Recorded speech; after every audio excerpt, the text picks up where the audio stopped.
Calculating path difference oblique phase difference between two waves, है ना। दो वेव्स के बीच में पाथ डिफरेंस या उस पाथ डिफरेंस से रिलेटेड फेज डिफरेंस कैलकुलेट करने का तरीका देखते हैं, ठीक है। अच्छा, जैसे इंटरफेरेंस के टॉपिक पे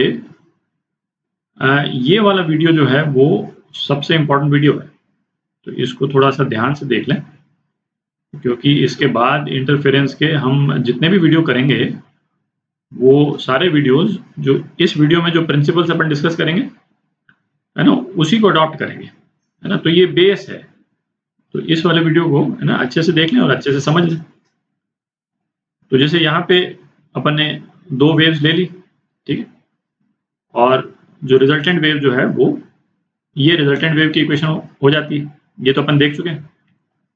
और सबसे क्रूशियल पॉइंट क्या है पूरे इंटरफेरेंस के टॉपिक में, हमको ये कैलकुलेट करना आना चाहिए, और इसमें भी हमको ये कैलकुलेट करना आना चाहिए, मतलब फाई कैलकुलेट करना आना चाहिए। तो फाई क्या है? फाई को हम बोल तो रहे हैं कि दो वेव्स के बीच में फेज डिफरेंस। तो फाई कैलकुलेट करने के लिए हम क्या प्रिंसिपल यूज करते हैं? तो फाई क्या हुआ? Phase difference between waves at point where they meet. ये वाला जो फ्रेज है वेयर दे मीट, है ना, ये क्रूशियल है, ठीक है। और ये क्यों क्रूशियल है, ये अभी क्लियर हो जाएगा। अभी अपन जो एग्जांपल देखेंगे इसको कैलकुलेट करने के, तो ये क्लियर हो जाएगा वेयर दे मीट क्यों रेलेवेंट हो जाता है। अपन ने इंटरफेरेंस पहले किया था, तो वेयर दे मीट वाला तो एस्पेक्ट अपन ने देखा नहीं था, अपन तो रिजल्टेंट वेव इक्वेशन निकाल रहे थे, रिजल्टेंट वेव इक्वेशन इस टाइप से निकल जाती थी। तो वेयर द मीट का रेलेवेंस क्या है ना, अलग अलग तरीके जो अपन करेंगे ना, उससे क्लियर हो जाएगा।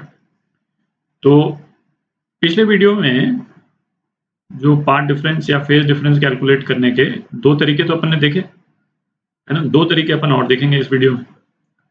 तो पहले उन दोनों वीडियोस को, पहले उन दोनों तरीकों को एक बार फिर, है ना, रिवाइज करते चलते हैं, ठीक है। तो एक केस तो अपन ने देखा था लास्ट वीडियो में, जहाँ पे दो में से एक सोर्स जो इनिशियली वेव जो प्रोड्यूस करता है उसी में फेज डिफरेंस है, और उसकी रिजल्टेंट वेव कैसी बनी थी? तो रिजल्टेंट वेव जो है ये पिंक वाली थी, है ना, इस टाइप से बनी थी। दोनों सोर्सेस के बीच में ये इनिशियल फेज डिफरेंस था, ठीक है। बेसिकली मतलब y2 जो है, ये ग्रीन वाली वेव जो है वो y2 थी, ठीक। अच्छा, ये जो पिंक वेव जो है ये तो रिजल्टेंट वेव की इक्वेशन है। अच्छा, हमको जब हम इंटरफेरेंस में जब एनालिसिस जब करेंगे, हमको क्या चाहिए होगा? अलग अलग पॉइंट्स पे फेज डिफरेंस। अलग अलग पॉइंट पे फेज डिफरेंस का मतलब ये जो x जो लेटर आ रहा है यहाँ पे, तो जैसे जैसे x वेरी करेगा तो फेज डिफरेंस किस तरह से वेरी करता है, ठीक है। तो x वेरी करने का मतलब क्या निकला? जैसे इस वाले केस में सपोज ये x1 हो गया, यदि मैं वेरी कराऊं कोई भी पॉइंट्स ले लूं, ये x2 हो गया, ये x3 हो गया, ठीक है। अच्छा, यहाँ पे क्या, x की हम कोई भी वैल्यू ले लें, 5 पे कोई फर्क नहीं पड़ रहा, क्योंकि ये तो रिजल्टेंट वेव की इक्वेशन है। यहां से लेकर पूरे वेव, मतलब वेव जहां तक भी जाती है, हर पॉइंट पे, इस पॉइंट पे भी, है ना, ये जैसे ये मैंने x3 बनाया, इस पॉइंट पे भी ये x2 बनाया, x1 बनाया, हर एक पॉइंट पे फेज डिफरेंस सेम है, x1 x2 x3। तो हर एक पॉइंट पे फेज डिफरेंस सेम होने का मतलब क्या हो गया? हर एक पॉइंट का एम्पलीट्यूड कितना है? ये है, ठीक है, क्लियर है।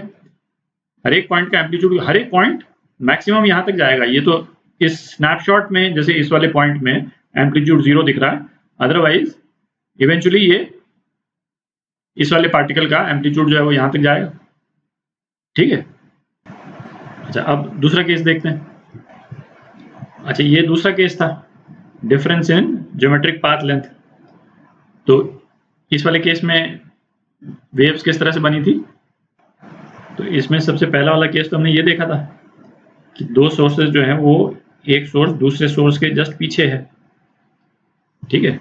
तो जो S1 सोर्स है उसकी वेव इक्वेशन थी आपकी a sin kx minus omega T, और y2 सोर्स के लिए हमने क्या बोला था, इसको यदि हम डेल्टा x मान लेते हैं तो ये हो गई थी sin k x plus delta x minus omega T. तो इस वाले केस में फाई का काम किसने किया था, है ना, इसी इक्वेशन को अपन ने लिख लिया था इस तरह से, के x minus omega T plus के डेल्टा एक्स, इस तरह से लिख लिया था। और ये जो के डेल्टा एक्स का जो टर्म है इसको हमने कहा था कि ये फाई का काम कर रहा है, ठीक। सो इस फिजिकल सिचुएशन में इस एग्जाम्पल और इसके प्रीवियस वाले एग्जाम्पल में कोई डिफरेंस नहीं था, क्योंकि इसमें भी हम इस डायरेक्शन में किसी भी पॉइंट का यदि फेज हम देखते हैं, ठीक है, इसको ध्यान से देख लीजिएगा, क्योंकि इसके बाद में हम इस वाली पोजीशन पे आएंगे, ठीक है, तो वो क्लैरिटी रहनी चाहिए कि डिफरेंस क्या हुआ अचानक, है ना। इस वाले केस में भी हम कोई भी पॉइंट ले लें, ये वाला पॉइंट ले लें, जैसे जो x1 दूर है या x2 दूर है, फेज डिफरेंस क्या है, सेम है k डेल्टा x, क्योंकि इस डायरेक्शन में हम जा रहे हैं, ठीक है। और ये तो रिजल्टेंट वेव की इक्वेशन हो गई, और चूंकि इस वाले केस में भी रिजल्टेंट वेव की इक्वेशन यही बनती है, ठीक है। तो हर एक पॉइंट पे फेज डिफरेंस जो है वो सेम है, ठीक। मतलब हर एक पार्टिकल का जो मैक्सिमम एम्पलीट्यूड जो है, वो जो पिंक वाली वेव जो अपन ने बनाई थी पिछली बार, है ना, वहां तक जाएगा, ठीक है। हर एक का एम्पलीट्यूड कितना हो जाएगा, 2a cos π/2, ये हो जाएगा, ठीक है। अच्छा, फिर इसके बाद में हमने ये जो दो सोर्स हैं वेव्स के, उनकी लोकेशन चेंज की थी। वो लोकेशन चेंज करने वाले जो सिचुएशन है उसको एक बार दोबारा देखते हैं। अच्छा, अब यदि दोनों सोर्सेज को एक के पीछे एक नहीं रख करके हमने ऐसे रख दिया, S1 और S2 को यहाँ रख दिया, और अब हमको जो इनका फेज डिफरेंस पता करना है, इस पॉइंट पे पता करना है, ठीक है। इन दोनों के कारण जो रिजल्टेंट वेव जो प्रोड्यूस हो रही है, जहाँ पे कांस्टेंट फेज डिफरेंस रहता है, वो नहीं पता करना है हमको, वेयर दे मीट, है ना। तो यहाँ पे ये मिल रहे हैं, ये दोनों वेव्स यहाँ पे मिल रही हैं, तो यहाँ पे फेज डिफरेंस पता करना है, ठीक है। तो इसको x1 को मैं x बोल दूं यदि, तो x2 को क्या बोल सकते हैं, x प्लस डेल्टा x लिख सकते हैं, ठीक है। तो y1 की equation a sin kx minus omega T, और तो y2 की इक्वेशन क्या लिख देंगे, जैसा अपन ने पिछली बार लिखा था, सेम चीज है, एक्सेप्ट कि ये एक के पीछे एक नहीं है, ठीक है। ये जो है वो बगल में है, पर x तो उसी तरह से चेंज हो रहा है, delta x minus omega T.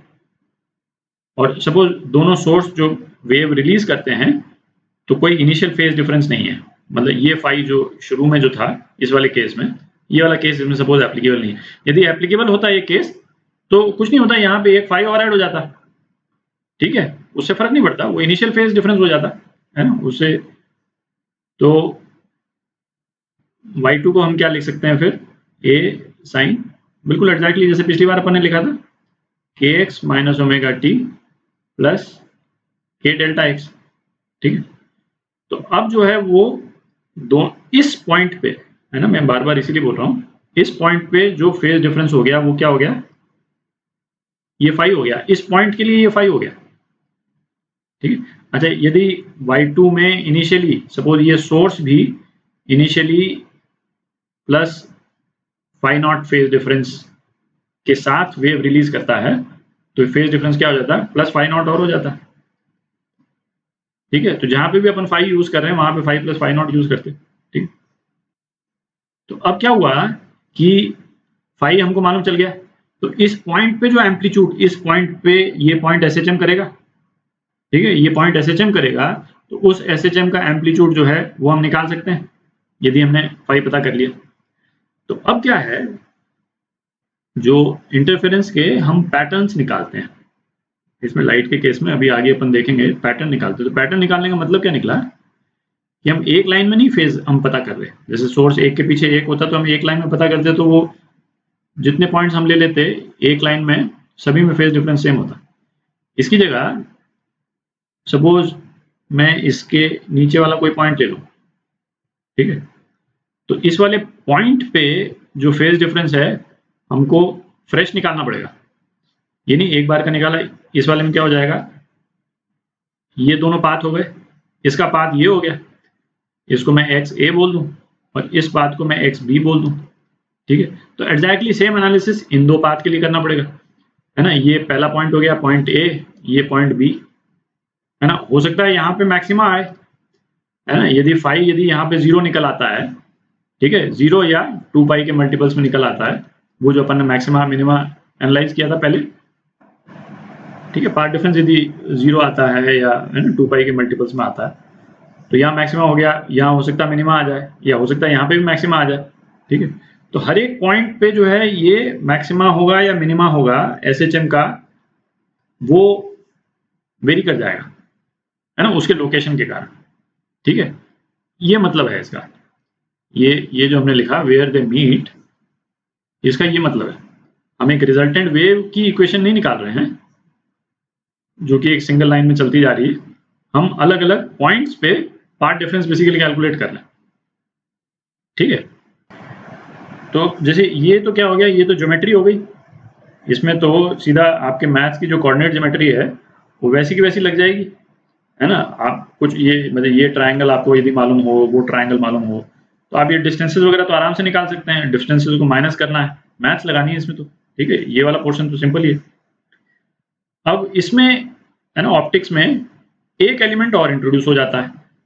वो एलिमेंट क्यों इंट्रोड्यूस होता है कि हमने देखा था जब हम लॉ ऑफ रिफ्रैक्शन निकाल रहे थे कि वेलोसिटी ऑफ लाइट चेंज हो जाती है, इनफैक्ट वेलोसिटी ऑफ साउंड भी चेंज हो जाता है, प्रिंसिपल साउंड में भी लगता है वो सेम प्रिंसिपल।